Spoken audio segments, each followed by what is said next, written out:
Hello again and welcome to another Morty and Glory Warhammer 40k video. In today's episode, Simon and I will be doing our first impressions of Pariah Nexus, the new season of 40k. Now these hot takes are coming straight from the front lines as Simon and I have just finished our first ever Pariah Nexus game, and that battle report should actually be already out by the time you see this video. So if you don't want to see any spoilers for that game, make sure that you check out the link down in the description below to that battle report. You there, guardsman. Did you know that the Morty and Glory channel is now officially sponsored by Sharp? No, sir. By God, Sharp! That's right. HarperCollins, the publisher of the Sharp books, has partnered with the Emperor's True Finest as part of the release of the latest tale in the Sharp series, Sharp's Command. To be commanded by the newly gazetted Captain Gibbons. To be commanded by the newly gazetted Captain Sharp. In this brand new novel from Bernard Cornwell, Major Sharp is outnumbered, outgunned with enemies on all sides. Can he and his men save the day?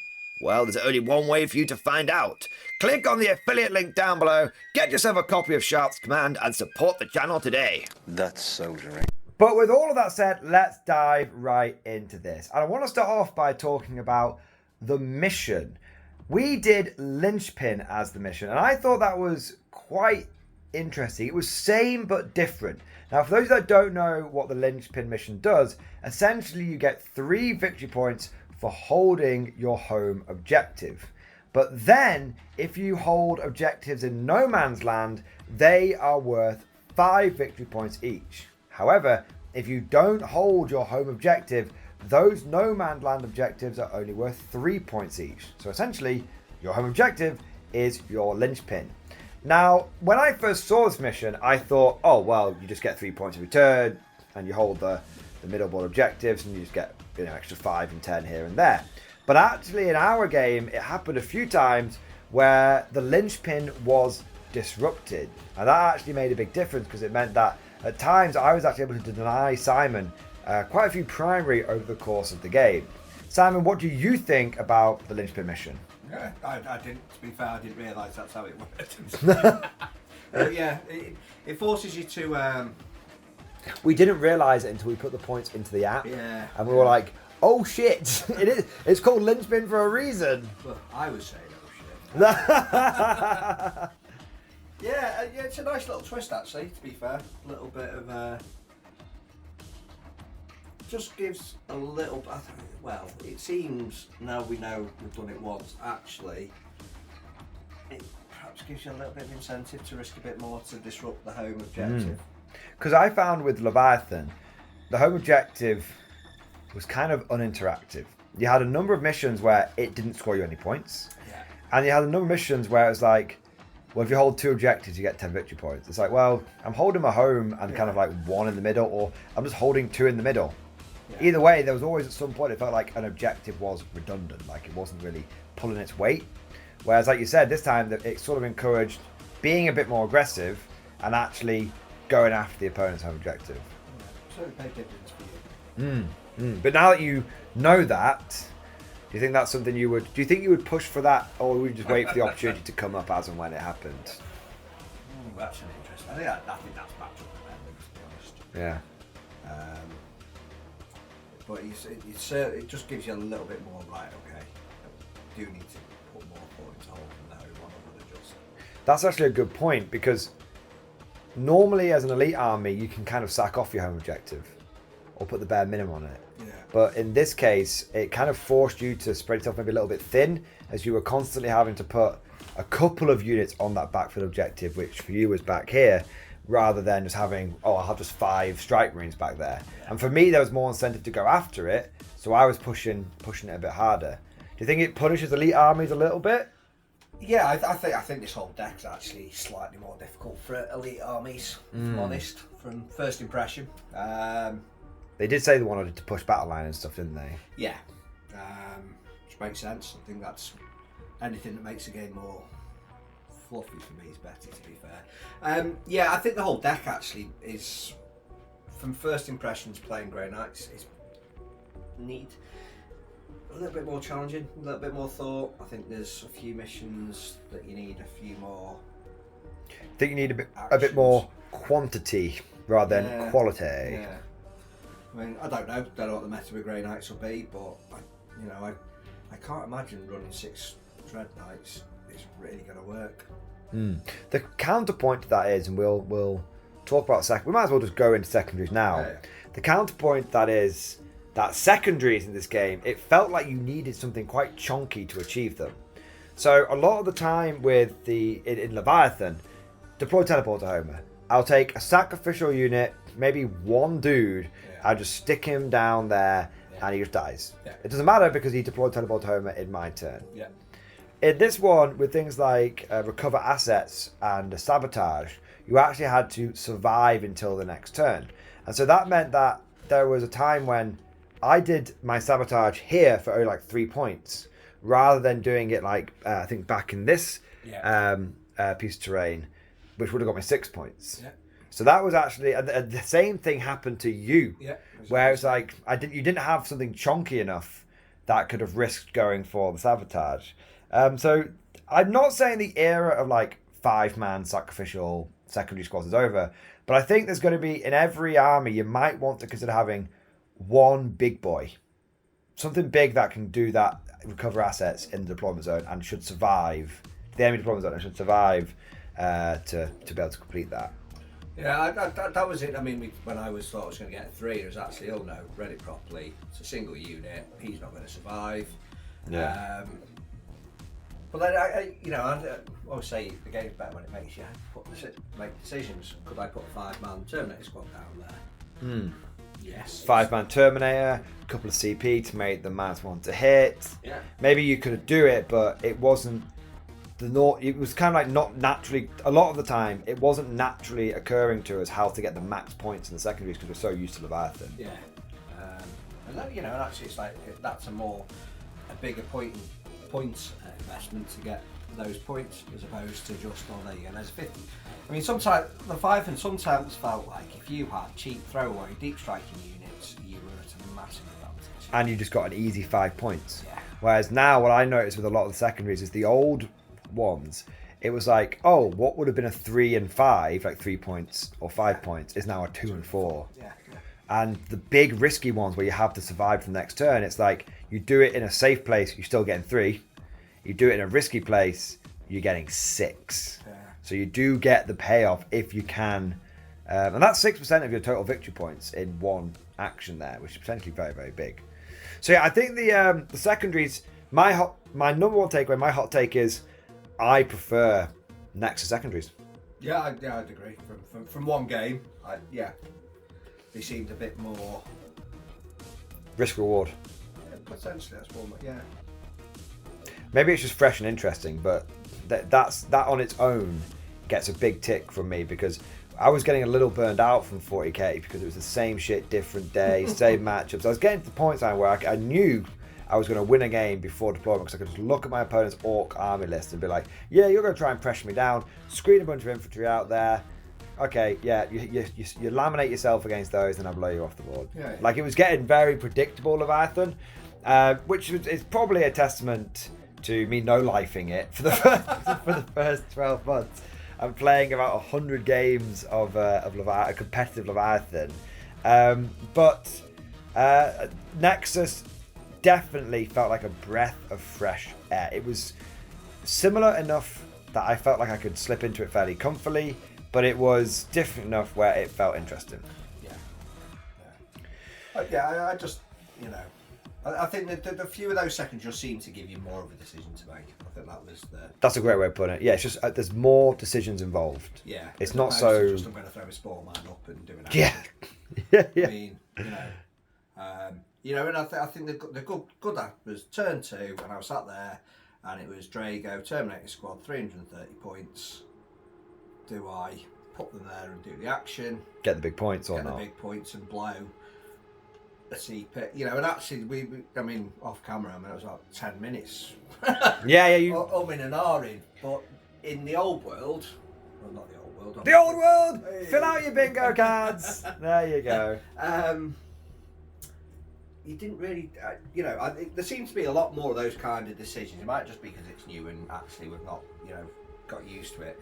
But there did seem to be a few more where actually, right, this is not such a clear-cut decision. Do I go for those points or not? Whereas I think 9 times out of 10 in Leviathan, it was a very easy, yes, I'm going to do that because I've got a 50-point unit that's there to do that, and that's fine. Or 25-point Cyclops demolition vehicle, something insanely cheap. Yeah. So that was kind of, actually having to make those decisions was good. It was good. As opposed to how many 5-up saves is Tim going to make? So I guess the positives that we have for Leviathan, for Pariah Nexus, is we like the primary. We like the primary. It felt a bit different, a bit more going on there. Same with secondaries. It felt a bit different. Felt like more decisions needed to be made, and there was more thought that had to be put into things. It wasn't so fire and forget. Now let's move on to a couple of bits which I thought were going to be more impactful and then didn't. Not necessarily negatives, but just maybe not as positive. Firstly, the mission twist. It didn't come up again. Yes. We had the one where everyone gets cover for the start of the game, and I thought, wow, that's going to be big, because I remember back in sort of I think it was 8th edition, you could do like a stratagem at the beginning of the game to like dig in, and everyone got the benefit of cover. I remember that. Yeah, and I thought, fuck man, we're back. Yeah. That was great. I was like, yeah, I'm going to go out, I'm going to be ballsy. And then it just didn't happen. No, but in all fairness, I absolutely ruined that by refusing to come out. But I think that could be quite a common thing with Guard, because we often do have the firepower advantage. Yeah. So we could go balls to the wall, but doesn't mean that the opponent is, and then suddenly that twist isn't doing anything. So yeah, I didn't feel like, but that is only one twist. But I think one of the issues with the mission rules is that if they're too impactful, people get quite upset about them. For example, in Leviathan you had delayed reserves, where you had to roll a dice for your reserves to come in.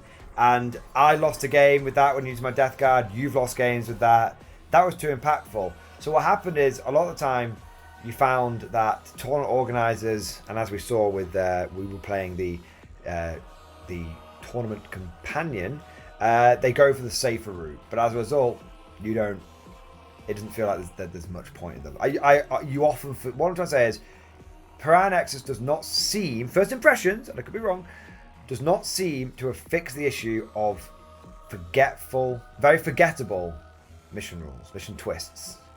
The other thing that I thought would be bigger is the new deployment zone. So obviously you were playing it quite cagey with your deployment, so you didn't really push forward. But I went quite aggressive with the new deployment zone, and then I kind of felt like I just started a bit further up and I stayed a bit further up. I didn't really manage to sort of push through all that much. I guess what I would ask though, Simon, is obviously from your perspective, did it feel like, the guard are at me a bit quicker because I was a bit further up, or did it not really faze you that my chimeras were coming at you early on? No, I'm used to your chimeras coming barreling at me anyway, to be fair. Yeah, it was quite interesting actually, because one side, to be fair, the side you started further back on was the one that you were more aggressive on. Yeah. I mean, admittedly, that's because I had a Terminator Blob and a Dread Knight, so actually... So I just couldn't shift, yeah. It'd be interesting more, I think, with... Because, I mean, in theory, you're not a million miles away, are you, from across the centre? Well, that's how I used it the best. I didn't use it. I originally thought, I'm going to use this to push into your back line. Yeah. And very quickly I went, nah, I'll just go for mid. Yeah. Just go for mid. Just dump 20 guys on mid early on. Yeah. Again, it's one game. It could have been...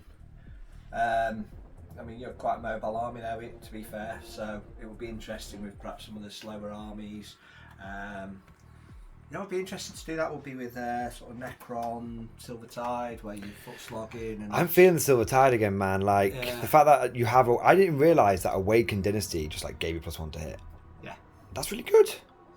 It is. Ish. Imagine getting guard orders on Necrons. Guard orders on Necrons, lethal hits across your entire army. Why aren't we seeing this everywhere? But like, not just Necron, Death Guard, the slower armies. That's going to be an interesting. But then there's a counter because you can be really aggressive over there, but I can hide over here. I mean, it's a variation on a theme. I don't think those new deployment zones are that groundbreaking. No, they look groundbreaking, but actually they're okay. Yeah. Not bad, not great, not bad. We're not dissing them in any way. I think when they were first revealed, everyone went, "Oh my god, it's never been done before. It's revolutionary." And then we've tried one and gone, "No, it's all right." I might feel very differently when Angron starts 12 inches away from me and just absolutely blats me from turn 1. Yeah, I think that's going to be where actually there's some armies really going to benefit from that. And others not so much. Yeah, but then it's not, even if Angron, like I said, if Angron was there, you can still... Well, Angron would be here. Well, if he was playing on your side... Oh, yes, he would be here. Yeah. Or... Yeah. Maybe. I mean, it's not massively different. I think it's a ground. I think it looks bigger than it is, but I would say I will caveat everything we've just said by saying that deployment can win and lose games. Yeah. And deployment is one of the most important parts of the game.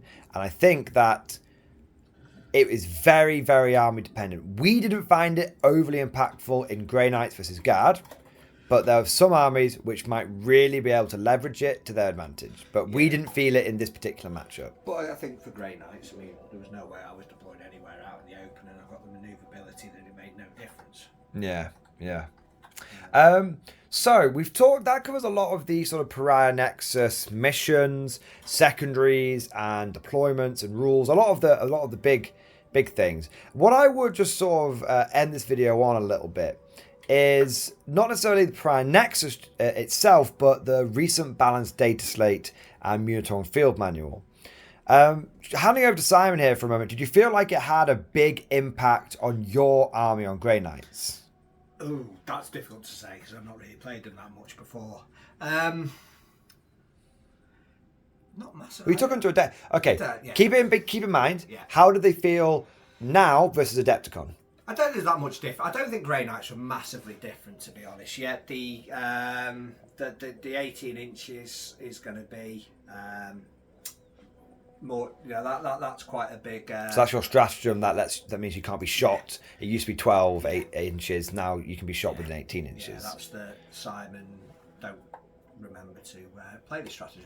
So that makes no difference to me because I can never remember how to do it. If I may jump in here, actually, that stratagem used to be the bane of our games. For me, it was the bane of my existence. Whenever you remembered it, I went, fuck. It not cropping up once because I got up to you pretty quickly. Yeah. It made a big difference. That's different. I think I like the change on the CP, the Grandmaster reducing CP by 1 is big because it used to give you a free battle tactic. Who gives a shit? Yeah. And so that was really good because again, I was like, do I do it on that? Do I save it? So that was interesting. Dread Knights going on. I think. So you ran 4 Dread Knights at Adepticon. You only ran 2 in our particular game.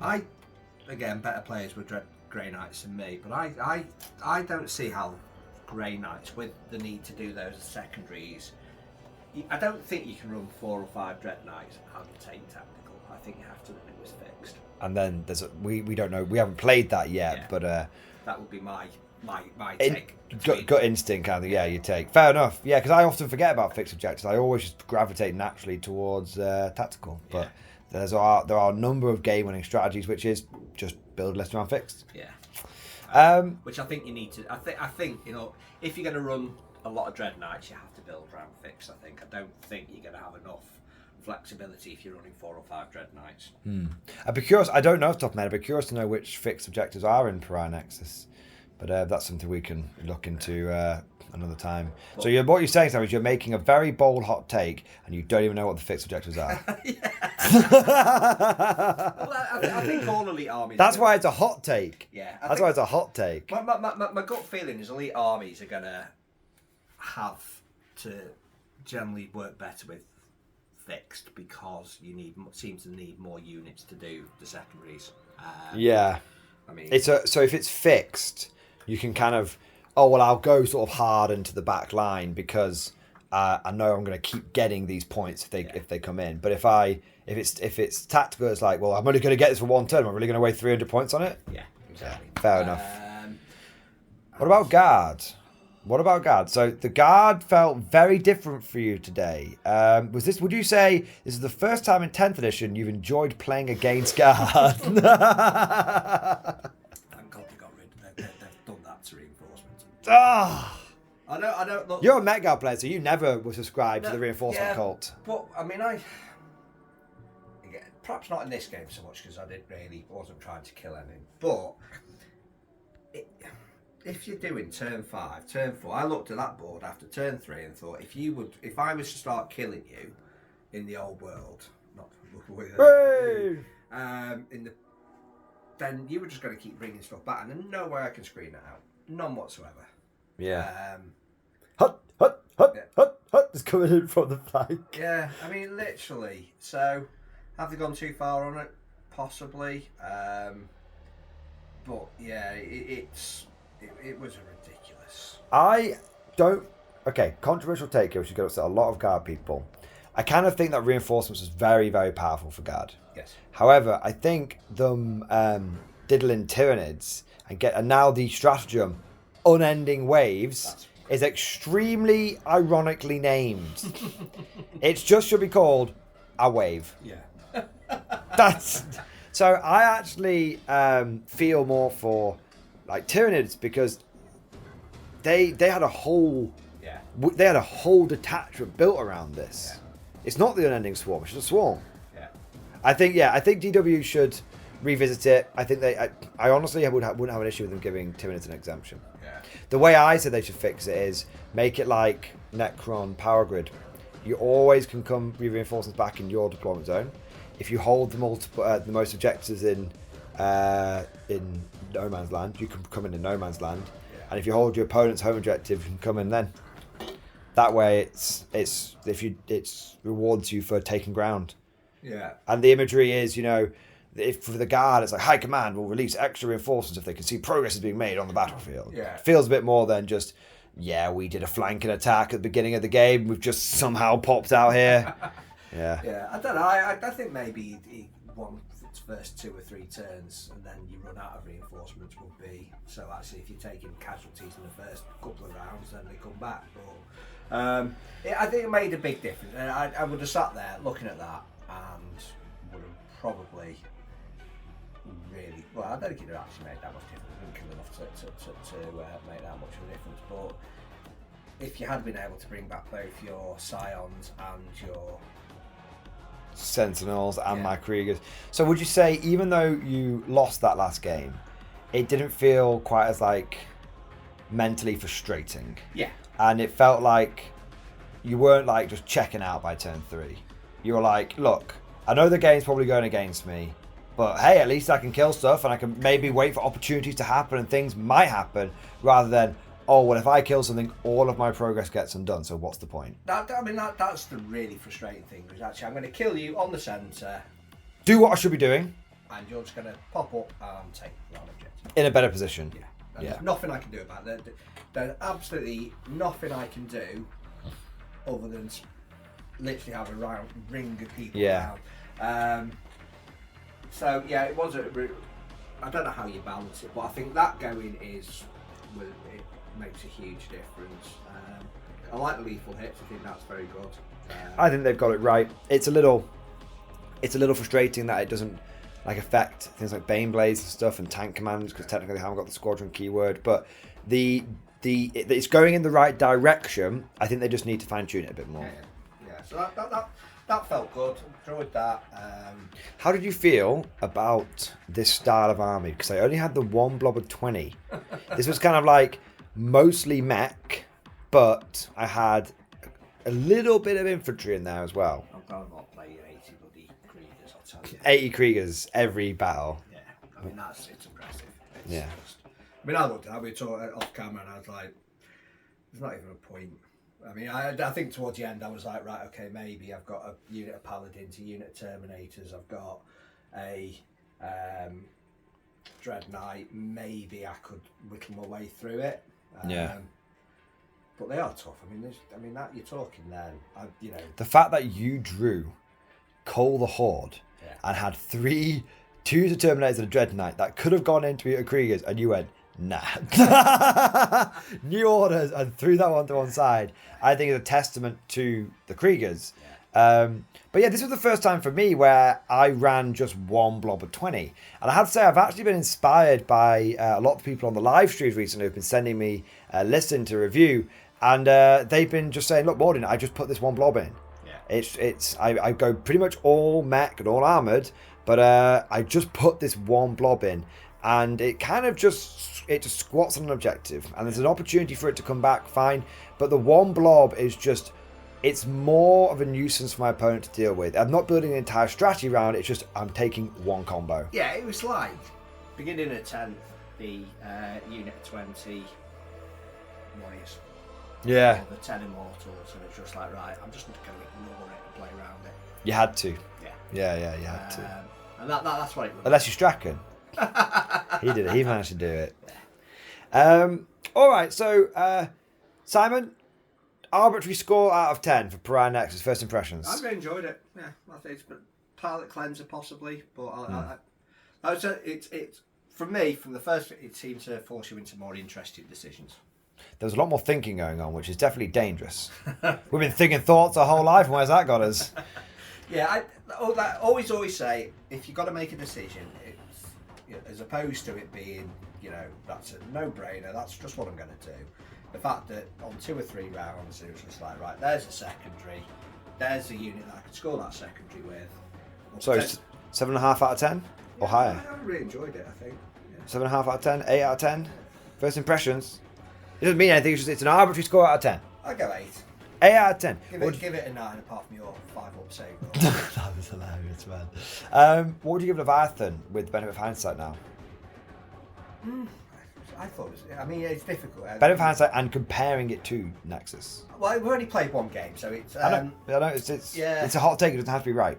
6 maybe. I think there was. I agree with you. I think I'd give Pariah Nexus 7.5 because I do think that they went too hard on reinforcements and I think they have made some detachments for the factions a joke. So I'm knocking 0.5 off for that. Yeah. But I think I give Leviathan a 6 out of 10. It was a decent first effort, but looking back on it now, a lot of the missions were pretty predictable. A lot of the matchups were pretty predictable. And, I mean, Eldar at the beginning. You've had that. I mean, that Eldar in the beginning, and I think they seem to have done quite well with Sisters by all accounts.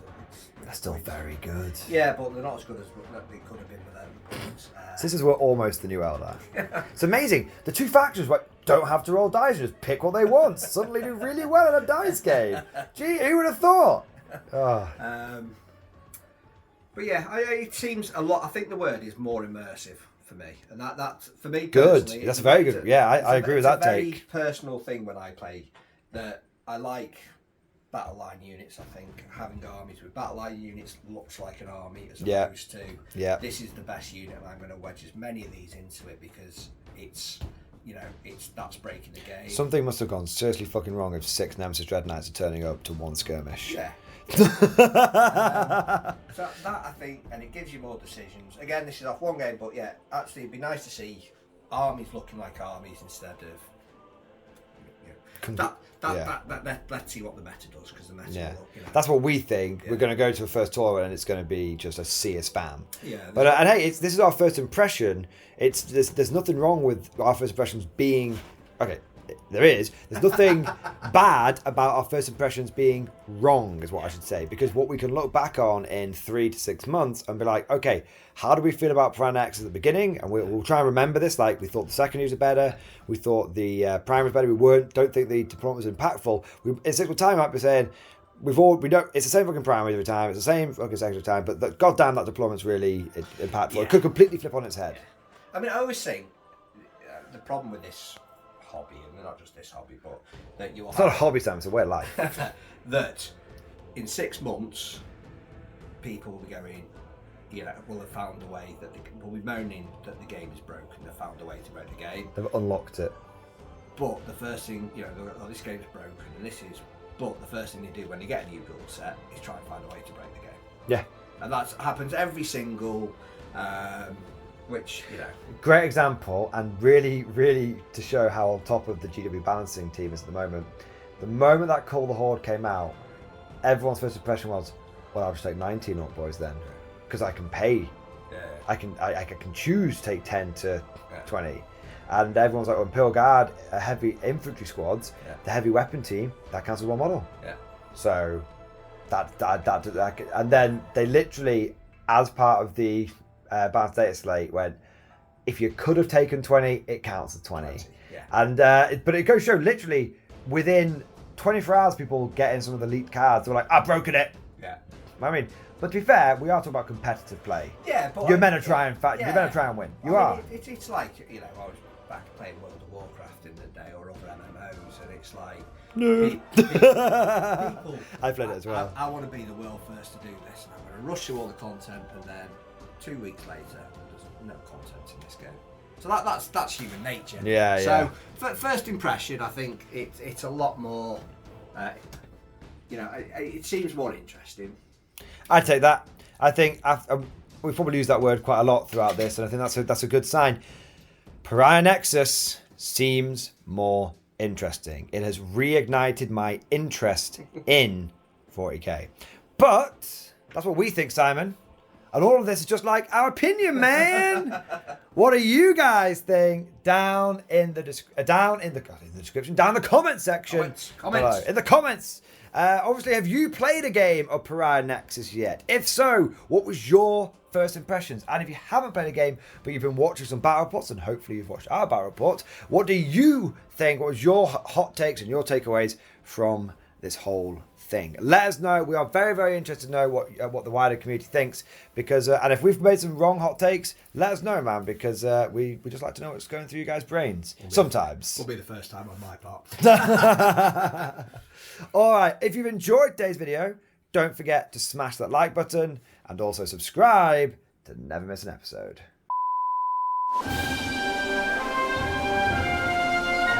Would you like to know more?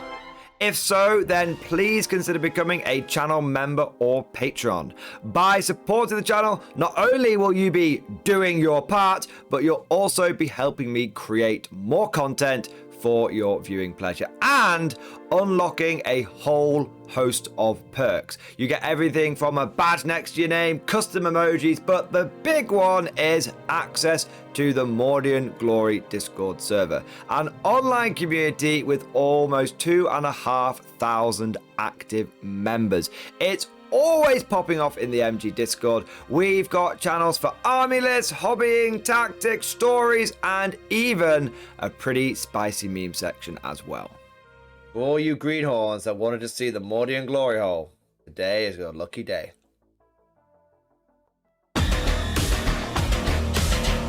And joking aside, I do want to say a massive thank you to all of the current channel members and patrons. You guys are amazing. Truly the lifeblood of the channel. I could not do Mordian Glory full time without the incredible and generous support of my members. So thank you guys so much. And last but certainly not least, I want to say a personal thank you to all of my top tier Patreons. These are the War Masters, the people who have truly gone above and beyond the call of duty. So a heartfelt thank you to Alex Dengal, Bon Vert, Lord Pariah, Mark Panconi, RJ Scorpion, Swordfish Trombone, Try Again Bragg, John Stubbs, Nick Walsh, Diesel Fox, and August Barney. Seriously guys, thank you from the bottom of my heart. Your support is incredible and it makes a huge difference.